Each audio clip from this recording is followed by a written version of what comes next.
Olá, eu sou a professora Edith Ramos e nós vamos conversar um pouco sobre o fenômeno da judicialização da política. Para compreendermos o fenômeno da judicialização da política, notadamente da política de saúde, que é a que nos interessa mais precisamente, nós precisamos compreender a ideia de Constituição, de constitucionalismo e de neoconstitucionalismo. Inicialmente, a Constituição ela era entendida como reflexo dos fatores reais de poder. No entanto, a partir da segunda metade do século XX, o texto constitucional ele passa a ser compreendido como um documento conformador e ordenador da realidade política e da realidade social, tendo em vista que a Constituição ela se configura como um instrumento que organiza o poder político, que estabelece valores, diretrizes que nortearão os padrões para a conduta política do Estado. Além disso, a Constituição passa a servir para legitimar a ordem política e também para legitimar os titulares do poder político de um Estado, de uma nação. A ideia de constitucionalismo, ou melhor, a ideia de neoconstitucionalismo, que é um tipo de modelo de direito constitucional, surgiu após a Segunda Guerra Mundial. E, em razão de suas características, foi a perspectiva teórica que propiciou o surgimento do fenômeno da judicialização da política. O neoconstitucionalismo adota o pós-positivismo como um de seus pilares, e o seu principal avanço está no reconhecimento da força normativa da Constituição. A força normativa da Constituição deve ser entendida como um conjunto de preceitos de observância obrigatória por parte dos órgãos do Estado e também dos cidadãos, quando do próprio sistema jurídico precisa estar submetido. Também precisamos e devemos ressaltar a abertura valorativa do sistema jurídico a partir da aceitação do caráter normativo dos princípios e pela mudança de interpretação judicial. A Constituição se tornou, a um só tempo, uma ordem quadro moral e racional do discurso político e uma norma fundamental, superior no ordenamento jurídico, estruturada com base em regras e em princípios. Assim, nós podemos perceber que o caminho percorrido pelos princípios vai de uma noção metafísica a uma norma positiva, inicialmente supletiva dentro dos códigos legais, para posteriormente integrar o corpo do documento constitucional, tornando-se, então, o princípio a norma de mais alto escalão na hierarquia normativa do sistema jurídico, com todas as consequências advindas desse posicionamento. Nesse sentido, e, em última instância, os princípios têm força normativa total, cogentes, obrigatórias. Por quê? Porque são normas que possuem normatividade no sentido de impositividade. A adoção dos princípios como normas obrigatórias, como normas cogentes, permitiu, então, a abertura valorativa do sistema jurídico, em virtude da irradiação de valores externos dentro do sistema jurídico. Por outro lado, os princípios caracterizam-se por conterem valores políticos, sociais, fundamentais, ditados pela sociedade. Além disso, estão diretamente relacionados com a mudança do modelo de interpretação judicial e, consequentemente, com o advento da nova hermenêutica jurídica, o que permite ao juiz fazer valorações de sentido para as cláusulas abertas e realizar escolhas entre diferentes soluções possíveis. As normas constitucionais realizam-se através da ação judicial, tendo em vista, a partir daí, da nova hermenêutica constitucional, que alterou a forma de interpretação. Assim como modificou o próprio papel do juiz, que se tornou, então, um coparticipante do processo de criação do direito, complementando o trabalho do legislador ao fazer valorações de sentido para aquelas cláusulas abertas e ao realizar as escolhas dentre as diversas possíveis. Para o ministro Roberto Barroso, em decorrência da força normativa da Constituição, ocorreu a constitucionalização do direito. E esse fenômeno de constitucionalização do direito está associado a um efeito expansivo das normas constitucionais, cujo conteúdo material e axiológico se irradia com força normativa por todo o sistema jurídico. Desta feita, a Constituição ela passou a ocupar o centro do sistema jurídico, o que tornou quase impossível identificar alguma questão que não resvale nos princípios e regras constitucionais. Qualquer questão pode assumir alguma dimensão jurídica e ser levada à apreciação do Poder Judiciário. O Poder Judiciário passa, a partir daí, a decidir em caráter final e em detrimento das instâncias políticas tradicionais, como o Poder Legislativo ou o Poder Executivo, questões relevantes, tanto do ponto de vista político, quanto do ponto de vista social ou mesmo moral. Fernandes, por exemplo, assevera que a judicialização da política engloba todos os objetos que são submetidos de uma forma mais larga ao Poder Judiciário. E, para esse autor, devem ser considerados aspectos quantitativos e qualitativos da judicialização. O aspecto quantitativo se refere à quantidade de ações que passaram a ser submetidas ao Poder Judiciário, refletindo uma maior participação do Poder Judiciário na vida da população. No que toca à perspectiva qualitativa, esse autor destaca que se deve considerar a forma como o Poder Judiciário julga as questões a ele submetidas, ou seja, a ampliação da gama de assuntos, como nós dissemos anteriormente, assuntos morais, políticos, religiosos, culturais, éticos, que passam a ser conhecidos pelo Poder Judiciário e também que têm uma maneira diferente nos seus julgamentos de interpretar essas questões, que antes nem mesmo eram conhecidas ou recebidas pelo Poder Judiciário. Então, nós precisamos compreender a judicialização da política, pois a judicialização da política, em certa medida, significa tanto a transferência das decisões sobre o direito das instâncias eminentemente políticas, como o legislativo e o executivo, que vão passar a ser analisadas pelo Poder Judiciário. E o Poder Judiciário passa, então, a incorporar métodos e procedimentos judiciais diferenciados para interpretar essas matérias. De outra banda, a administração pública e o Poder Legislativo também começam a incorporar metodologias utilizadas pelo Poder Judiciário na tomada de decisões. Então, nós temos aí uma expansão do Poder Judicial. E esse é um fenômeno que é provocado por circunstâncias históricas e políticas, não restritas ao Brasil, mas questões históricas e políticas internacionais, embora questões específicas do Estado brasileiro também precisem ser consideradas. Então, nós temos aí dois elementos, o elemento internacional e o elemento local. Dentre os fatores históricos e internacionais, nós devemos destacar aí a influência crescente da jurisprudência e da ciência política dos Estados Unidos e a democratização da América Latina. A queda do comunismo totalitarista do leste europeu e o desaparecimento da União das Repúblicas Socialistas Soviéticas demarcaram os Estados Unidos da América como a única superpotência mundial. E esse acontecimento permitiu, no campo jurídico, a expansão do modelo jurisprudencial e científico dos Estados Unidos. Isso significa dizer que os Estados Unidos passaram a ser a referência de controle judicial dos órgãos públicos e das políticas públicas para o mundo.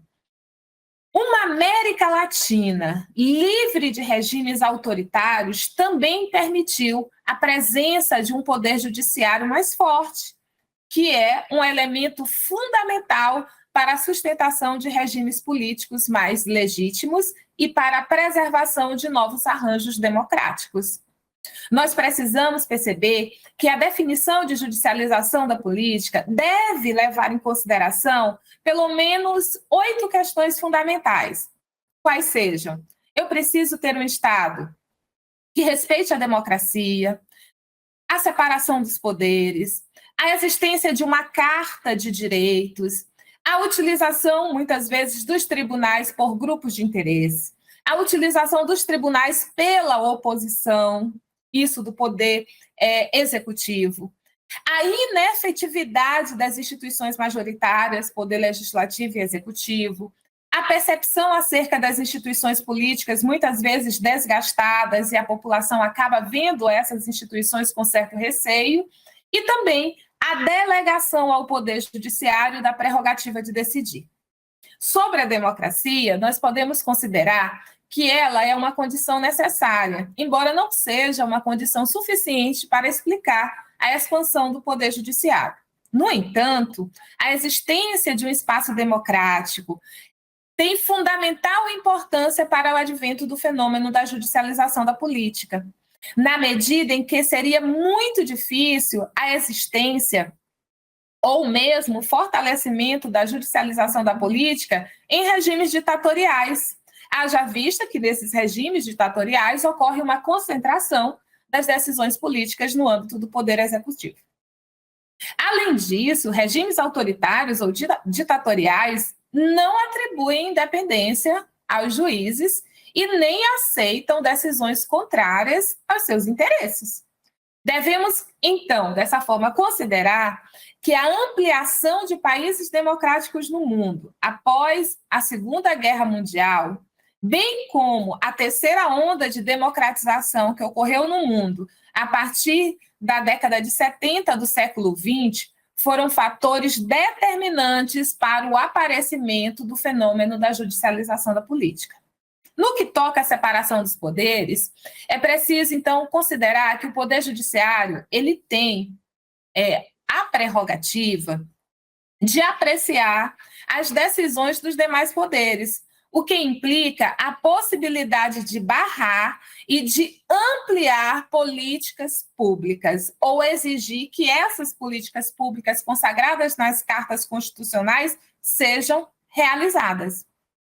Assim, também pode, no âmbito da separação dos poderes, essa divisão entre eles determinar que, se uma norma legal que foi produzida pelo Poder Legislativo ou pelo Poder Executivo contrariarem o texto constitucional, o Poder Judiciário é o órgão legítimo para declarar a inconstitucionalidade dessa norma ou desse ato normativo e retirar essa norma do sistema jurídico. E aí nós precisamos ainda observar a possibilidade do Poder Judiciário retirar ou disciplinar a eficácia e a abrangência das normas jurídicas. Em última instância, o Poder Judiciário ele pode atuar tanto como legislador negativo, retirando as normas que se considerem inconstitucionais, como legislador positivo, até mesmo criando normas que não foram elaboradas pelo Legislativo ou pelo Executivo. Todo esse poder é garantido ao Poder Judiciário sob o argumento de que o Poder Judiciário é quem preserva a Constituição, considerando aí as normas jurídicas constitucionais superiores e, por consequência, impõe limites ao poder de decisão das outras instâncias políticas ou das instâncias políticas majoritárias, inclusive considerando que essas instâncias políticas elas são ocasionais, enquanto o Poder Judiciário teria uma atuação dirigida à preservação da Constituição. O Judicial Review, que é essa política desenvolvida de estrutura de interpretação constitucional e aplicação das normas constitucionais nos Estados Unidos, passou por 3 grandes ondas, né? Ela começou lá nos Estados Unidos e se consolidou com o famoso caso sob controle de constitucionalidade Marbury versus Madison, de 1803. A segunda onda surge na Europa, no pós-Segunda Guerra Mundial, como consequência das danosas e devastadoras atuações e formas de realização de política, tanto dos regimes fascistas quanto do regime nazista, quanto do Judicial Review, que foi caracterizada a partir daí uma forma de proteção dos direitos fundamentais, porque não deixava em aberto para o Executivo ou Legislativo tomarem decisões sem respeitar essa garantia de direitos. Isso impôs limites às forças majoritárias, consideradas capazes de, em razão de serem majoritárias, inclusive reduzirem direito dos cidadãos. A terceira onda foi incorporada pelas democracias que surgiram a partir da década de 70 do século XX e por aquelas formadas após o fim do mundo comunista. Então, a gente percebe, a percepção da Constituição na Europa aproxima-se da percepção de Constituição nos Estados Unidos. Lá nos Estados Unidos, a Constituição, desde o seu processo de formação, da formação do seu constitucionalismo, sempre entendeu a Constituição como uma norma jurídica superior, limitativa do exercício do poder legislativo e que pode justificar a invalidade de leis. Só com uma diferença importante. Enquanto a Constituição norte-americana é sintética e se limita a definir os traços básicos da organização do Estado e a prever alguns direitos individuais, as cartas europeias, elas foram, em sua maioria, muito além disso, e se tornaram constituições amplas, constituições com demasiado conteúdo. E isso, claro, traz consequências. Enquanto a Carta de Direitos, que é a Constituição, ela passa a ter no seu corpo um rol de direitos individuais e a estrutura do Estado, na vertente do liberalismo clássico, e passa a ser mais abrangente, eclética e exigente, porque abarca aí a afirmação de direitos das minorias e uma extensa lista de direitos coletivos, de direitos difusos, direitos antes inexistentes nos ordenamentos jurídicos ou estavam presentes apenas na legislação ordinária. Nós temos uma modificação do processo da hermenêutica constitucional e da necessária atuação do Poder Judiciário no que se refere à efetivação de políticas públicas, políticas que são garantidas por meio desse rol de direitos agora previsto nos textos constitucionais. Os textos constitucionais, eles passam a ter um caráter mais fluido, composto por normas programáticas, por princípios, por conceitos indeterminados. Esses novos textos provocam diferentes e, às vezes, divergentes interpretações, pois abarcam ampla margem hermenêutica. A demanda ao Poder Judiciário, nesse caso, só tende a crescer, seja para afiançar as prerrogativas, seja para dar um determinado sentido àquelas prerrogativas que já estavam afirmadas de forma genérica, e também a modificação dos procedimentos judiciais que cada vez se tornam mais complexos, pois implicam a adoção de novas técnicas e estilos hermenêuticos de construção de sentidos, ou porque as leis e direitos frequentemente são muito vagos, fluidos, programáticos, e aí isso torna inevitável um alto grau de ativismo e criatividade do juiz quando o juiz passa a interpretar, então, as normas constitucionais. Em relação à utilização dos tribunais pelos grupos de interesse, o que nós podemos perceber? Que essa temática ela está diretamente relacionada com a existência de um catálogo de direitos. Por quê?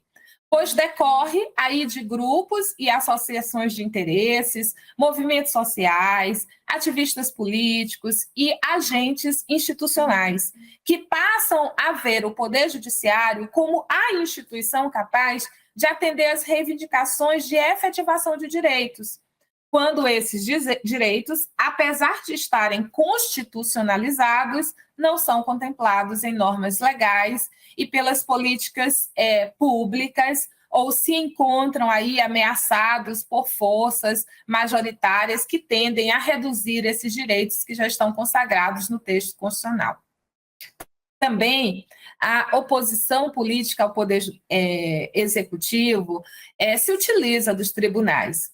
Nessa situação, em especial, são os partidos políticos de oposição que, sobrepujados nos palcos legislativos, utilizam-se dos tribunais com vistas a brecar, a obstaculizar, a atravancar ou até mesmo inviabilizar normas legais ou políticas públicas, utilizando-se dos direitos que são garantidos às minorias nos regimes democráticos. Outra questão que nós precisamos ressaltar é a inefetividade das instituições majoritárias.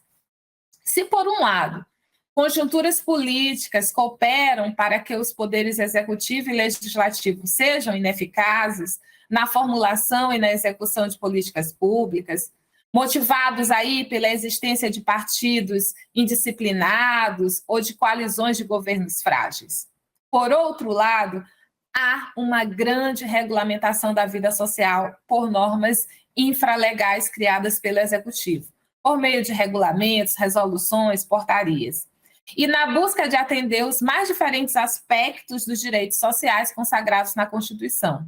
No entanto, esse processo excessivamente regulatório, ao invés de garantir os direitos, acaba esvaziando a eficácia desses direitos pelo excesso legislativo, resultado da ausência, de uma estrutura forte e sistemática de direitos, como está previsto no documento constitucional. Então, nós vamos ter um número maior de demandas pela efetivação de direitos que estão excessivamente regulamentados, mas são pouco efetivados.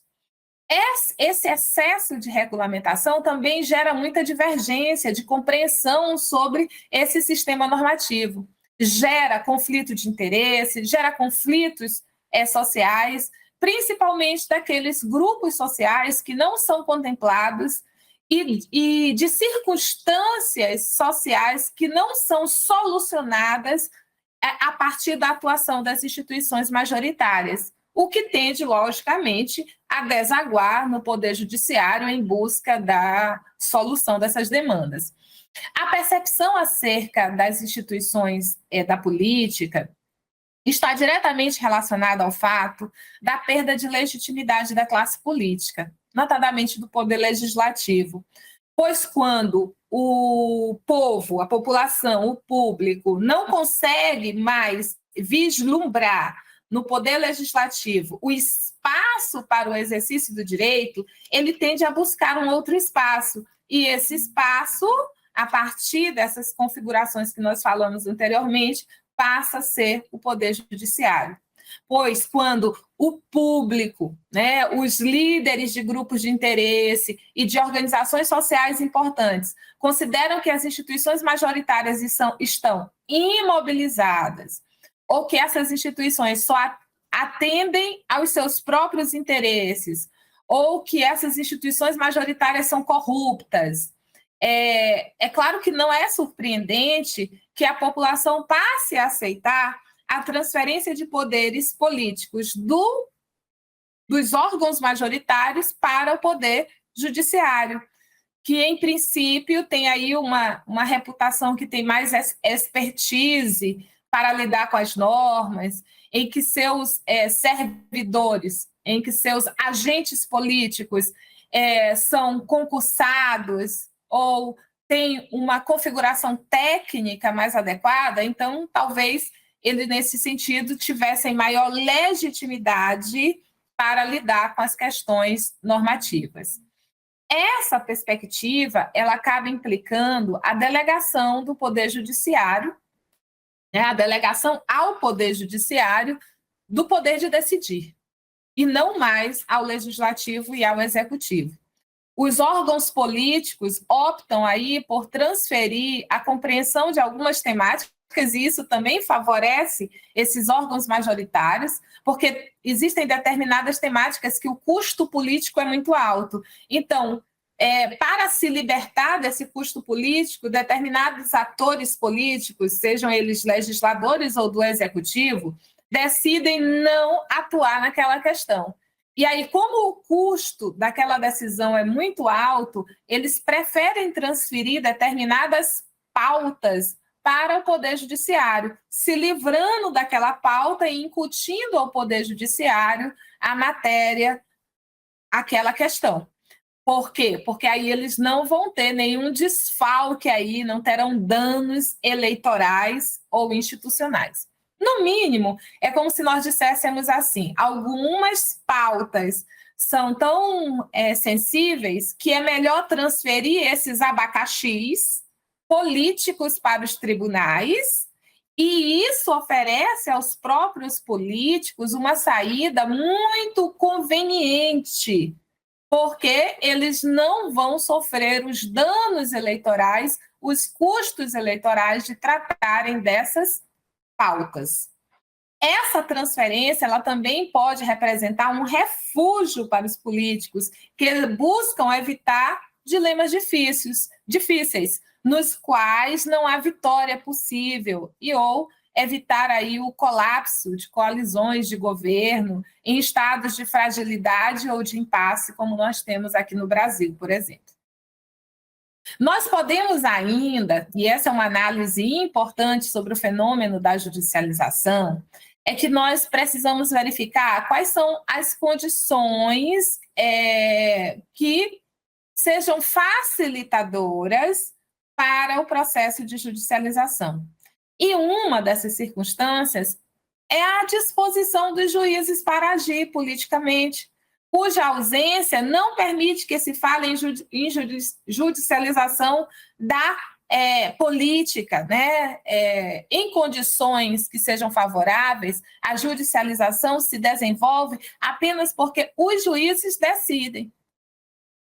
E eles decidem que devem, primeiro, participar da tomada de decisão política, que poderia, de outra forma, ser deixada à discrição criteriosa ou arbitrária de outras instituições, ao menos em situações ocasionais.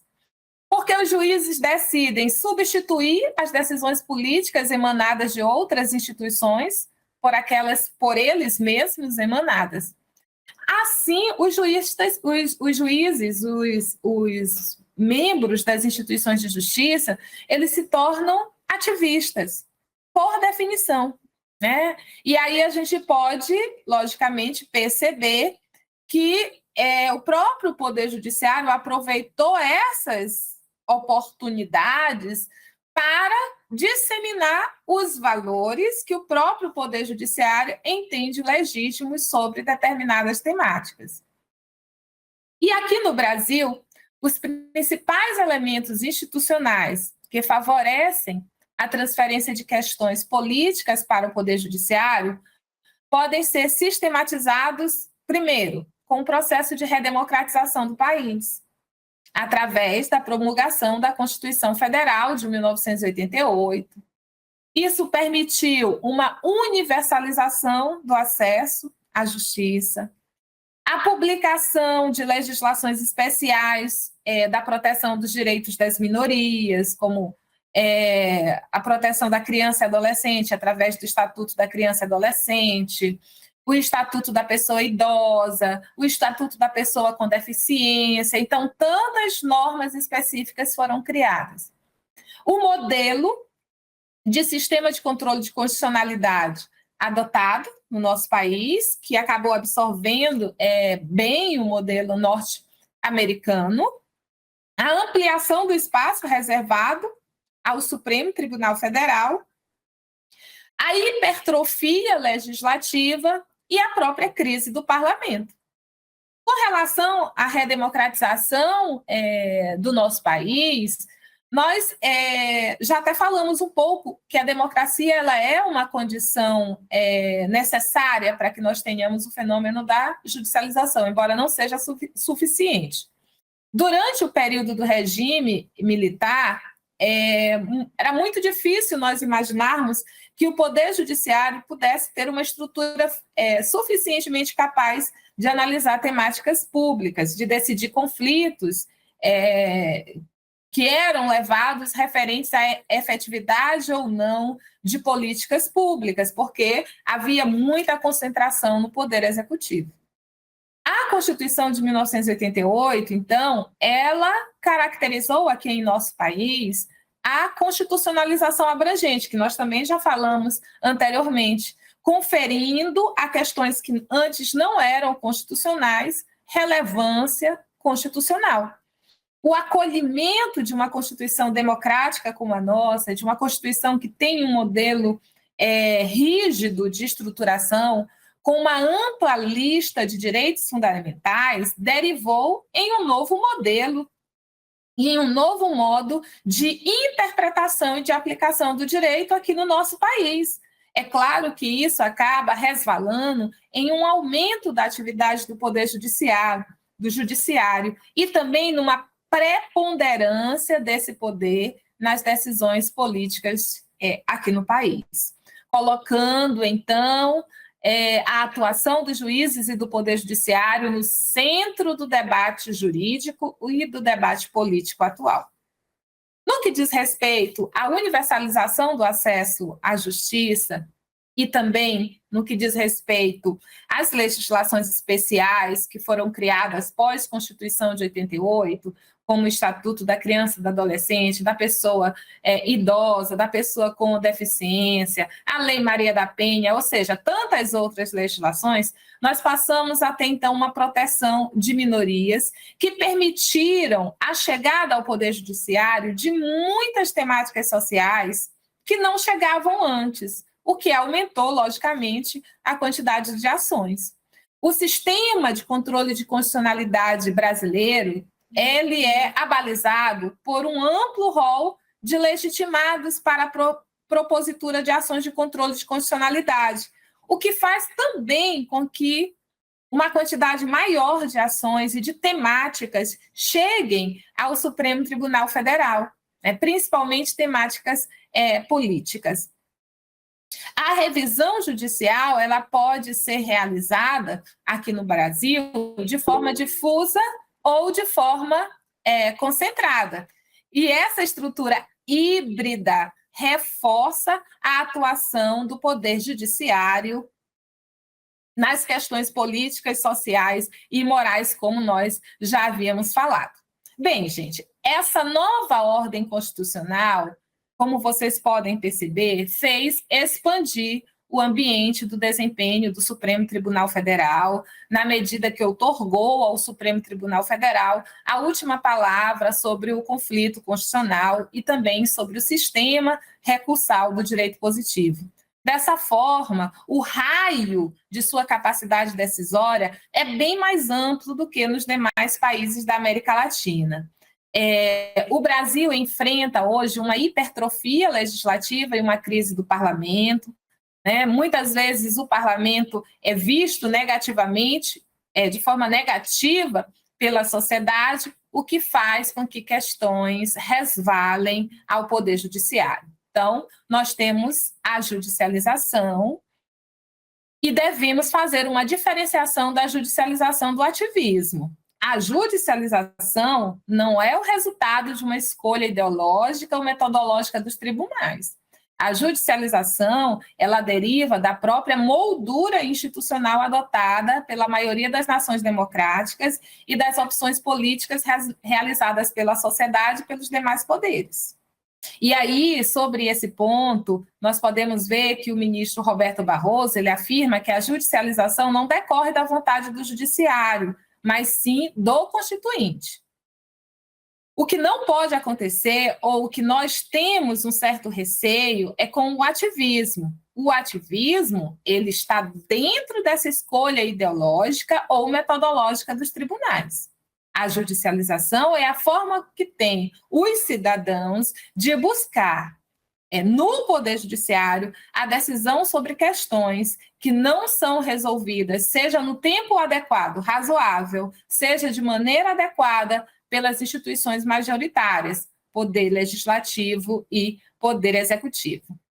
E, para finalizar, eu queria dizer a vocês que é sempre necessário e fundamental que levemos em consideração não apenas a Constituição e as normas, mas também as políticas públicas existentes. Somente assim, respeitando a Constituição, as políticas públicas, num processo de efetivação contínuo, nós poderemos ter garantido um Estado democrático, um Estado social e um Estado que alcance o cidadão. Mas isso depende das opções feitas pela população no que se refere ao Poder Executivo e ao Poder Legislativo.